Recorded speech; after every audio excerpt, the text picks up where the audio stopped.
Syria में तख्ता पलट हो चुका है। असद परिवार के 50 सालों की हुकूमत अब गुजरे जमाने की बात होगी। अब लोग कहा करेंगे, एक था असद का दौर। यहां तक तो ठीक है, लेकिन इसके बाद आगे क्या?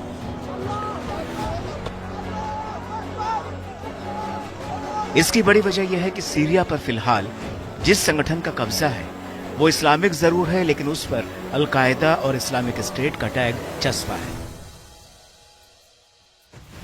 अल-कायदा का पूर्व कमांडर अबू मोहम्मद अल-जुलानी हयात तहरीर अल-शाम यानी HTS का चीफ है, जिसके हाथ में अब सीरिया की बागडोर है।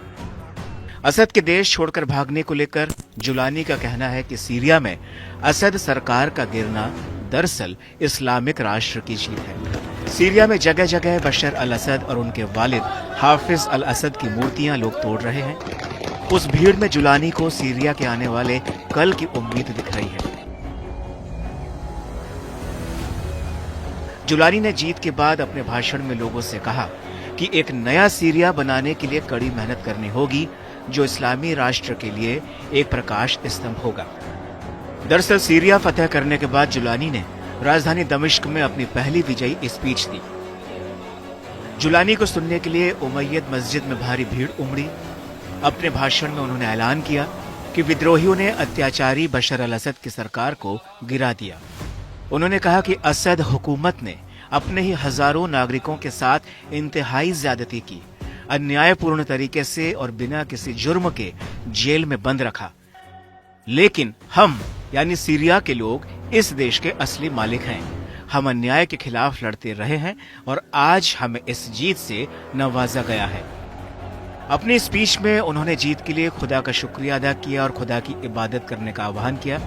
उन्होंने कहा कि अल्लाह आपको मायूस नहीं करेगा। ये जीत सभी सीरियाई लोगों के लिए है, वे सभी इस जीत का हिस्सा थे। अल जुलानी ने अपने भाषण में जज्बातों को उतारने का भी काम किया। उन्होंने लोगों की दुखती नस पर हाथ रखते हुए कहा कि दुनिया भर में कितने लोग विस्थापित हुए, कितने लोग तंबू में रह रहे हैं, कितने लोग समुद्र में डूब गए।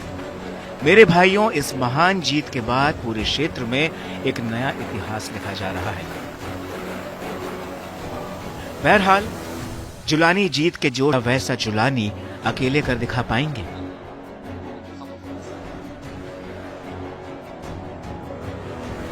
इसके अलावा जुलानी के सामने कुर्दों के वर्चस्व वाली सीरियन डेमोक्रेटिक फोर्सेस है, जिसका सीरिया के एक बड़े हिस्से पर कब्जा है।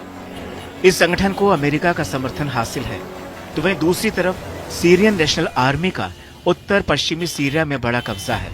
इसे तुर्की का सपोर्ट मिला हुआ है। ऐसे में जुलानी के सामने इन दो गुटों को साधने की भी चुनौती होगी, वरना सीरिया सुलगता रहेगा। कितने भी असद जाएं, कितने भी जुलानी आए, ये आग सीरिया में जलती रहेगी।